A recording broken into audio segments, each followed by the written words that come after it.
మహాగణాధిపతయే నమః. ఓం గురుభ్యో నమః. ఓం శ్రీమాత్రే నమః. అరుణాం కరుణాతరంగితాక్షీం ధృతపాశాంకుశపుష్పబాణచాపాం అనిమాదిభిరావృతాం మయూకైః అహమిత్యేవ విభావయే భవానీం. శ్రీమాత్రే నమః. ప్రేక్షకులకి ఆ లలితాంబిక అమ్మవారి యొక్క అనుగ్రహం పరిపూర్ణంగా కలగాలని మనస్ఫూర్తిగా కోరుకుంటూ మనం ఈరోజు చేస్తున్నటువంటి ఈ కుజ మార్పు వల్ల ఎటువంటి ఫలితాలు ద్వాదశ లగ్నాల వారికి లేదా ద్వాదశ రాసుల వారికి జరుగుతాయనే విషయం మనం తెలుసుకుందాం. అందులో కొంత మంచి ఉంటుంది, కొంత జాగ్రత్త ఉంటుంది. ఈ కుజుడు కరెక్ట్గా ఈ యొక్క జూలై 28వ తేదీ నుంచి 45 నుంచి 50 రోజుల పాటు కన్యా రాశిలో ఉంటాడు. కాబట్టి ఈ రాశిలో కుజుడు యొక్క సంచారం అది అతనికి శత్రురాశి. ఇలా శత్రురాశిలో ఉన్నప్పుడు ద్వాదశ లగ్నాల వారికి అద్భుతమైన యోగము ఉంటుంది, జాగ్రత్త ఉంటుంది. అయితే ఈ విషయాలు చెప్తుంది నేనైనప్పటికీ కూడా చెప్పిస్తుంది సాక్షాత్ లలిత అమ్మవారిగా భావిస్తూ ఒక్కొక్క లగ్నం గురించి మనం తెలుసుకుందాం. మకర లగ్నము, మకర రాశి. ఇంతకాలము అష్టమ స్థానంలో ఉండేటువంటి కుజుడు భాగ్యంలోకి వచ్చాడు. అయితే ఈ మరి భాగ్యస్థానం ఈ లగ్నానికి పాపి కదండి, ఏమవుతుంది ఏంటి అని టెన్షన్ ఉంటుంది. ముఖ్యంగా మీరు మకర లగ్నము లేదా మకర రాశి వారికి తండ్రి విషయంలో పెద్ద మొత్తంలో బిగ్ అమౌంట్స్ ఉంటాయి. 2 లక్షలు, 5 లక్షలు, 10 లక్షలు, 1 కోటి రూపాయలు ట్రాన్స్ఫర్ చేసేటప్పుడు బ్యాంక్ నుంచి ఒక్కొక్కసారి తొందరపడి మనం వాళ్ళు ఏదో హడావిడి పెడుతున్నారు కదా అని గబగబా కొట్టేస్తాం. ఒక్కోసారి నెంబర్ తప్పు వస్తుంది.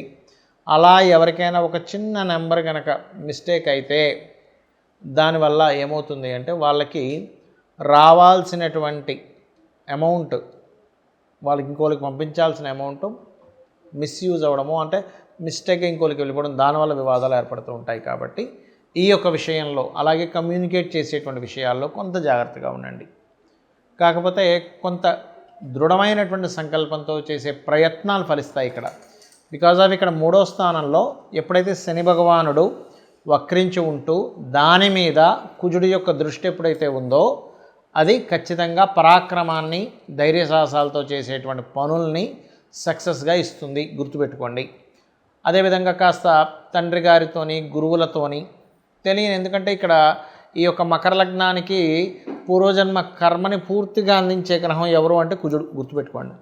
ఆ పూర్తిగా అందించే గ్రహాధిపతి ఎప్పుడైతే 9వ స్థానంలో ఉంటాడో వీలైనంత మట్టుకు క్షేత్రాల్లో నరసింహస్వామి క్షేత్రానికి గనక వెళ్ళడం, కొండగట్టు లాంటి ఆంజనేయ స్వామి క్షేత్రానికి వెళ్ళడము, లేదా సుబ్రహ్మణ్యేశ్వర స్వామి, పళని, ఇట్లా కొన్ని ఉంటాయి మనకి. ఆ రకంగా సుబ్రహ్మణ్యేశ్వర స్వామి క్షేత్రాలకు వెళ్ళడము, మరియు సర్ప ప్రతిష్ఠ చేసినటువంటి ఆలయాల్లో రావి చెట్టు చుట్టూ ప్రదక్షిణం చేయడం, వీటి వల్ల మీకు నష్టము కలగకుండా లాభం అనేటువంటిది ఖచ్చితంగా ఉండి తీరుతుంది. అందులో ఎటువంటి సందేహం లేదు. అయితే ఇక్కడ తండ్రి గురువులతో కొంతవరకు ఈ ఘర్షణలు, గొడవలు ఇవి పడకూడదని చెప్పాను కదా, ఈ విషయంలో జాగ్రత్తగా ఉండండి. లాంగ్ జర్నీ చేసేటప్పుడు కొన్నిసార్లు మనం చూడండి ఏదో ఓల్డ్ వెహికల్ తీసుకుని వెళ్ళిపోతుంది, దాని ఇంజిన్ పాడైపోతుంది, అటువంటి విషయాలు. అలాగే దూర ప్రాంతానికి వెళ్ళి అక్కడి నుంచి ఏదైనా ఒక మిషనరీ లాంటిది కొనుక్కొని ఇన్వెస్ట్మెంట్ చేసి దాన్ని ఏదో మిషనరీలో పెడదాం అనుకుంటారు. అటువంటి విషయాల్లో కూడా కాస్త జాగ్రత్త వహించండి, ఇది గుర్తుపెట్టుకోండి. ఇక మరొక విషయం ఏంటంటే మీరు నిత్యము చేయవలసిన దేవతారాధన, మీకు పంచమాధిపతి శుక్రుడు అవుతాడు కాబట్టి లలితా సహస్రనామాలని చాంటింగ్ చేస్తూ ఉండండి, అన్ని విధాలా మీకు బాగుంటుంది. అయితే మరి ఈ కుజుడు కన్యారాశిలో సంచరించేటప్పుడు ఎటువంటి ఫలితాలు ఉంటాయి? ముఖ్యంగా ఇది సైన్యము పైన ఉంటుంది, బాగా గుర్తుపెట్టుకోండి. అంటే మన ఆర్మీ ఏదైతే ఉంటుందో, నేవీ ఏదైతే ఉంటుందో, అదేవిధంగా ఎయిర్ ఫోర్స్ డిపార్ట్మెంట్ ఏదైతే ఉంటుందో వారి విషయంలో, లేదా సెక్యూరిటీ రిలేటెడ్ డిపార్ట్మెంట్ రిలేటెడ్ అటువంటి వారికి కాస్త ఛాలెంజింగ్గా ఉండేటువంటివి, సడన్గా వాళ్ళ మీద ఏదైనా అటాక్స్ జరగడము, లేనట్లయితే వాళ్ళు బాగా తిరుగుబాటు చేయడము, అంటే ఆర్మీ, పోలీసు ఏదైనా ఈ వెపన్స్ పట్టుకొని అటాక్ చేసేటువంటి వారివి ఇలాంటి సంఘటనలు ఎక్కువగా ఉంటాయి మన యొక్క ఈ కుజుడు కన్యారాశిలో సంచరిస్తుండడం వల్ల.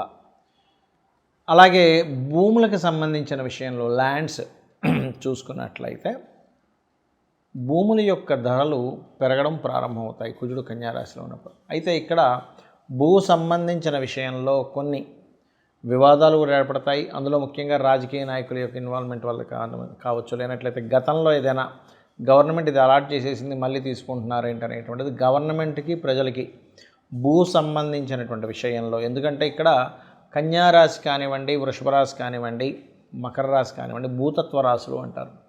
అందులో ఆ భూతత్వ రాశుల్లో ముఖ్యంగా రవికి కన్యారాశి మంచిదే, అందులో ఎటువంటి సందేహం లేదు. కాకపోతే ఎప్పుడైతే కుజుడితో కలుస్తాడో రవి, ఎందుకంటే మనకి ఇక్కడ ఎండింగ్లో కలుస్తాడండి, స్టార్టింగ్లో ఏం కలవడు. ఎందుకంటే మనకి జూలై 28వ తేదీ ఈయన కన్యారాశిలోకి వస్తే ఆయన వచ్చేసరికి ఆగస్ట్ ఆల్మోస్ట్ సెప్టెంబర్ ఆ టైంలో వస్తాడు. సెప్టెంబర్ 17, 16, 17 ఆ టైంలో రావడం జరుగుతుంది. కాబట్టి ఏంటంటే ఈ సమయంలో సెప్టెంబర్ ఆఖరి సమయంలో మాత్రం కాస్త ఈ గవర్నమెంట్ ఈ భూములకు సంబంధించిన విషయంలో కొన్ని ఘర్షణ యోగాలు ఇవ్వనున్నాడు అక్కడ. మరి ఈ కుజుడికి కొంతమంది కుజ సంబంధించిన విషయంలో కొన్ని రాంగ్ కాన్సెప్ట్స్ ఉన్నాయి. ఏమిటవి అంటే లగ్నం నుంచి, అది కూడా మీ లగ్నానికి శుభుడైతే ఎటువంటి కుజదోషం లేదు, పాపి అయి పాపగ్రహాలతో కలిసి ఉంటే మాత్రమే కుజదోషం. చాలామంది తెలియక దీన్ని లగ్నం నుంచి, రవి నుంచి, అదేవిధంగా చంద్రుడి నుంచి, శుక్రుడి నుంచి కూడా చూసేసుకుంటుంటారు. అలా చూడకూడదు కుజదోషాన్ని, కేవలం లగ్నం నుంచే చూసుకోవాలి. అది కూడా పాడైతేనే ఒక్కోసారి క్యాన్సిలేషన్స్ ఉంటాయి. అంటే కుజుడు శుక్రుడితో ఉన్నా, కుజుడు గురువుతో ఉన్నా, లేకపోతే కుజుడు ఉచ్చస్థితిలో ఉన్నా, కుజుడు ఉన్నటువంటి నక్షత్రాలు అనుకూలమైనటువంటి నక్షత్రాలైనా లేనట్లయితే కుజ దశ రాకపోయినా సరే దానికి ఇబ్బంది ఉండదు.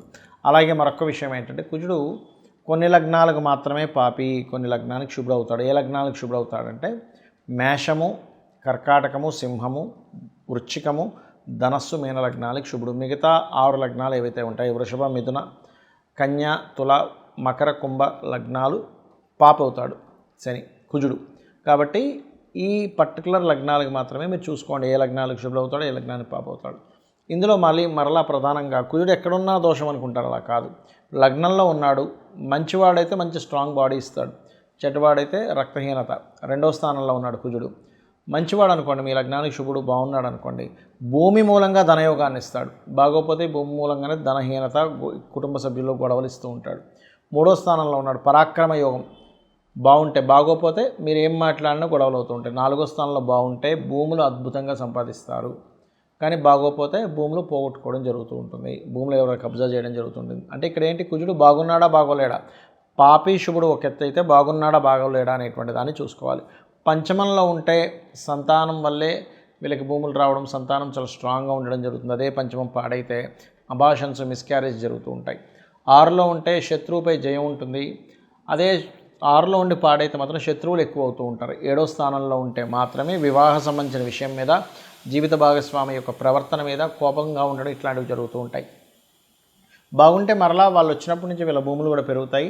అష్టమంలో కనుక కుజుంటే అది పాడైతే యాక్సిడెంట్స్, పాడవకపోతే తాతగారు ఆస్తి రావడం జరుగుతుంది. 9వ స్థానంలో కనుక మీకు కుజుడు ఉన్నట్లయితే, ఇక్కడ 9వ స్థానం అనేటువంటి తండ్రి స్థానం కాబట్టి ఏదైనా అంటే తండ్రి ద్వారా బాగుంటే తండ్రి ద్వారా ధనము, తండ్రి యొక్క శక్తి మీరు పొందుతారు, అంటే తండ్రే మీకు సపోర్ట్ అవుతారు. లేనట్లయితే తండ్రితో గొడవలు ఉంటాయి. అదేవిధంగా లక్ష్మీ నరసింహస్వామి ఆరాధన ఇలాంటివి చేయడం వల్ల కూడా బాగుంటుంది 9లో కుజుడు ఉన్నప్పుడు. 10వ స్థానంలో కుజుంటే లీడర్ అవుతారు బాగుంటే కనుక, బాగోపోతే కనుక అదే కంపెనీలో అదే జాబ్లో వాళ్ళకి ఇబ్బందులు వస్తూ ఉంటాయి. 11లో ఉంటే రియల్ ఎస్టేట్, భూములు, మిషనరీస్ వల్ల లాభాలు ఉంటాయి, బాగోపోతే వాటికి రావాల్సిన లాభాలు ఆగిపోతూ ఉంటాయి. ఇప్పుడు 12వ స్థానంలో కుజుడు ఉంటాయి, వివాహ జీవితం తర్వాత గొడవలు ఉంటూ ఉంటాయి. అలాగే ఇన్వెస్ట్మెంట్ చేసేటప్పుడు కాస్త చూసుకొని చేయాలి. బాగుంటే భూమి మీద ఇన్వెస్ట్మెంట్ చేయడం వల్ల కోట్లకు కలిసి వస్తుంది, బాగోపోతే ఆ ఇన్వెస్ట్మెంట్ స్ట్రక్ అవుతాయి. కాబట్టి ఇక్కడ ఏంటి మీరు చూసుకోవాల్సింది, అసలు మీ లగ్నానికి కుజుడు శుభుడా కాదా, పాయింట్ నెంబర్ 1. శుభుడైతే బాగున్నాడా లేదా, పాయింట్ నెంబర్ 2. పాప అయితే ఎలా ఉన్నాడు, ఇవి చూసుకుంటూ కుజదోషం పోవాలి మీకు అంటే కనుక ఆంజనేయ స్వామి ఆరాధన, సుబ్రహ్మణ్యేశ్వర స్వామి ఆరాధన, కుజగ్రహానికి జపం చేయడము, గోవు క్యారెట్స్ కానీ బీట్రూట్స్ కానీ తినిపించడము, కుజగ్రహంతో పాటు శని రాహు గ్రహాల దగ్గర కూడా దీపారాధన చేసినట్లయితే అన్ని విధాలా మీకు బాగుంటుంది.